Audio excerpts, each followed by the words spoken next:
Hello, Mr. Buffett. I got two short questions. One is, how do you find intrinsic value in a company? Well, intrinsic value is the number that if you were all-knowing about the future and could predict all the cash that a business would give you between now and Judgment Day, discounted at the proper discount rate, that number is what the intrinsic value of a business is. In other words, the only reason for making an investment and laying out money now is to get more money later on, right? That's what investing is all about. Now, when you look at a stock, when you look at a bond, assuming it's the United States government bond, it's very easy to tell how much you're going to get back. It says it right on the bond. It says when you get the interest payments. It says when you get the principal. So it's very easy to figure out the value of a bond. It can change tomorrow if interest rates change. But the cash flows are printed on the bond. The cash flows aren't printed on a stock certificate. That's the job of the analyst, is to print out, change that stock certificate, which represents an interest in the business, and change that into a bond and say, this is what I think it's going to pay out in the future. When we buy, some new machine for Shaw to make carpet, that's what we're thinking about, obviously, and you all learn that in business school. But it's the same thing for a big business.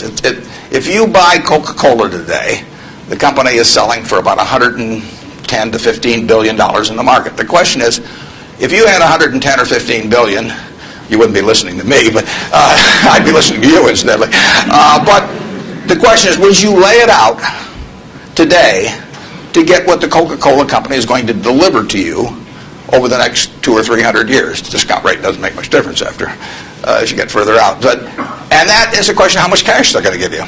It isn't a question of, it isn't a question of how many analysts are going to recommend it, or what the volume in the stock is, or what the chart looks like, or anything. It's a question of how much cash it's going to give you. That's the only reason. It's true if you're buying a farm. It's true if you're buying an apartment house. Any financial asset. Oil in the ground. You're laying out cash now to get more cash back later on. And the question is how much are you going to get? When are you going to get it? And how sure are you? And when I calculate intrinsic value of a business, when we buy businesses, and whether we're buying all of a business or a little piece of a business, I always think we're buying the whole business, because that's my approach to it. I look at it and say, what will come out of this business and when? And what you really like, of course, is them to be able to use the money they earn and earn higher returns on it as you go along. I mean, Berkshire has never distributed anything to its shareholders, but its ability to distribute goes up as the value of the businesses we own increases. We can compound it internally, but the real question is, Berkshire selling for, we'll say, 105 or so billion now.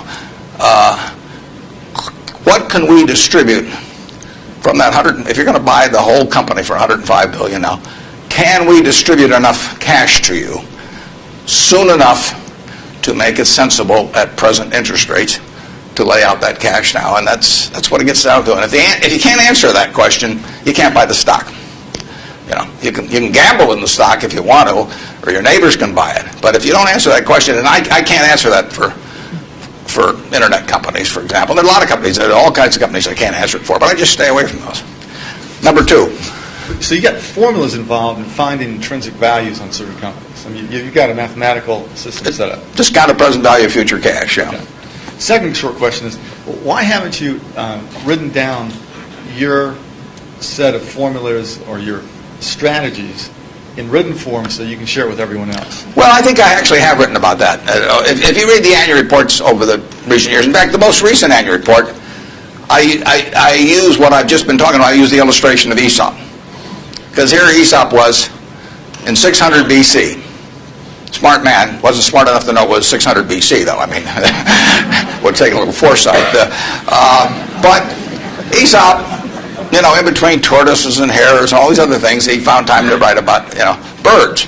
And he said, a bird in the hand is worth two in the bush. Now, that isn't quite complete, because the question is, how sure are you that there are two in the bush? And how long do you have to wait to get them out? Now, he probably knew that, but he just didn't have time because he had all these other proverbs to write and had to get on with it. But he was halfway there in 600 BC. That's all there is to investing, is how many birds are in the bush, when are you going to get them out, and how sure are you?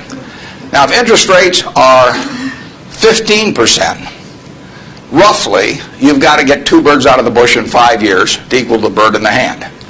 But if interest rates are 3% and you can get 2 birds out in 20 years, it still makes sense to give up the bird in the hand, because it all gets back to discounting against an interest rate. Problem is, often you don't know, not only how many birds are in the bush, but in the case of the internet companies, there weren't any birds in the bush. But they still take the bird that you give them if in the hand. But I actually have written about this sort of thing, and stealing heavily from Aesop, who wrote it some 2,600 years ago, but I've been behind on my reading.